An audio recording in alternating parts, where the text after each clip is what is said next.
Olá, pessoal, bom dia, tudo bem? Aqui é Fábio Pirajá, do projeto Memória Capixaba. Estamos juntos mais uma vez aqui. Opa, tudo bem?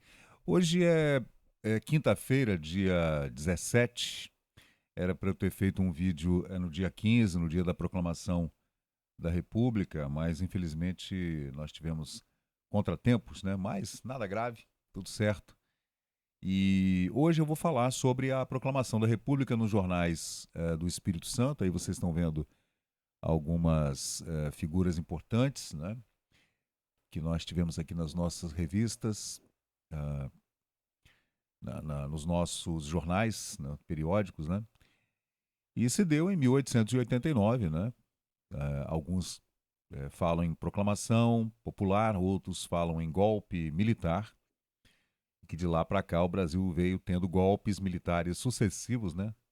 Sempre. Depois, em 1930, ainda as supostas guerras de conflagração de independência de São Paulo e Rio Grande do Sul. E o Brasil já vinha sofrendo esses conflitos, né, desde o século XIX. E Pernambuco, Bahia, várias insurreições, né? E a família imperial foi convidada a retirar-se do país num dos gestos que eu considero mais emblemáticos e tristes, né, da nossa história, levando Dom Pedro e a família para o exílio, Dom Pedro falecendo em depressão, né, infelizmente, uma história triste, né? Um homem humanista, um intelectual, né? E foi triste, né, o que aconteceu. Não que nós sejamos monarquistas e longe disso, né? Mas, bom, a proclamação se deu em 1889. Deodoro, ladeado por Rui Barbosa, entrega à pátria a Constituição Republicana.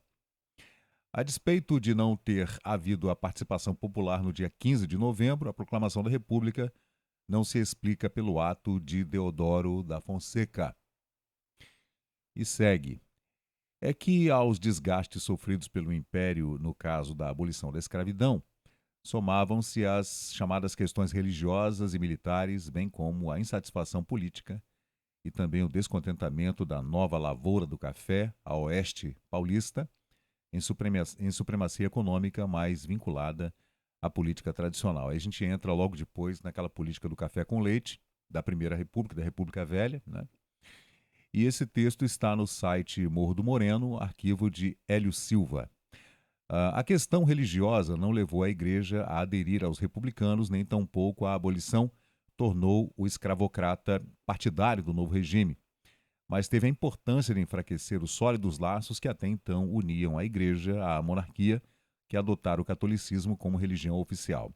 A atitude do monarca, em 1872 e 74, punindo bispos e protegendo a maçonaria dos decretos religiosos, estremeceu a tradicional aliança Estado-Igreja.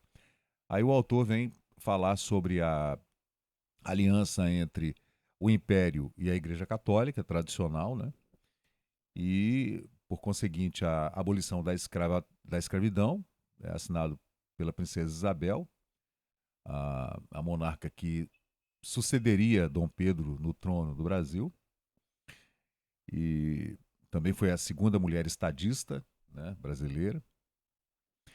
E eu não vou ler o texto todo, mas ele está completo lá no álbum chamado A Proclamação da República no Espírito Santo, 1889, no Facebook. Né? Esse álbum está aqui completo, com toda a história narrada, a partir desse arquivo de Hélio Silva. Né? E é publicado no jornal A Gazeta em 1984. Em setembro de 1888, reuniu-se em Cachoeiro de Itapemirim o primeiro Congresso Republicano da província do Espírito Santo. A 16 de novembro do ano seguinte, o escritor e historiador Afonso Cláudio assumiu o governo provisório do Estado, já dentro da República. Então é isso, gente. Lembrando também, falando em Dom Pedro II e na família imperial, Dom Pedro era avesso às políticas do Império, né? Tinha vários assessores, né? O Visconde do Rio Branco e outros importantes assessores, ministros, né? E era um homem, era um democrata. Dom Pedro era um democrata. E ele era um homem tão democrata que ele permitia caricaturas nos jornais cariocas da época sem nenhuma censura. Era um homem avesso à censura. Saía pelas ruas tal como seu pai, né, Pedro de Alcântara, o primeiro, conversava com todo mundo, com os transeuntes, com os escravos, conversava com os parlamentares, com os comerciantes, né? Era um homem que andava pelas ruas do Rio de Janeiro, da capital, do Império, numa boa, sem problema, assim como Pedro I. E era um homem avesso à censura, tanto que você pode entrar nos jornais da época, especialmente na Biblioteca Nacional, e você verá toda a sorte de caricaturas, de piadas, jocosas ou não, né, de críticas das mais severas possíveis ao Império e à figura do imperador Dom Pedro II. Então, a gente deve toda essa democracia que vivemos até pouco tempo, né, infelizmente não estamos vivendo agora, nesses últimos anos, né, infelizmente, mas Dom Pedro foi uma figura que merece relevância nessa nossa trajetória. Então, gente, esse é o Memória Capixaba, né, fazendo essa homenagem breve e curta à proclamação da República, especialmente à figura de Dom Pedro, que teria, obviamente, participado desse movimento se tivesse havido uma conversa mais, né, mais democrática. É isso aí.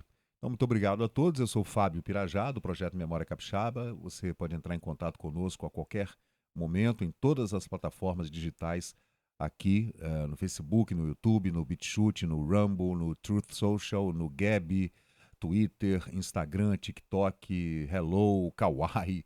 Estamos em todas as plataformas. Aqui no estúdio, no edifício da AME, sala 1215, no Porto de Vitória. Valeu, gente. Muito obrigado e até a próxima.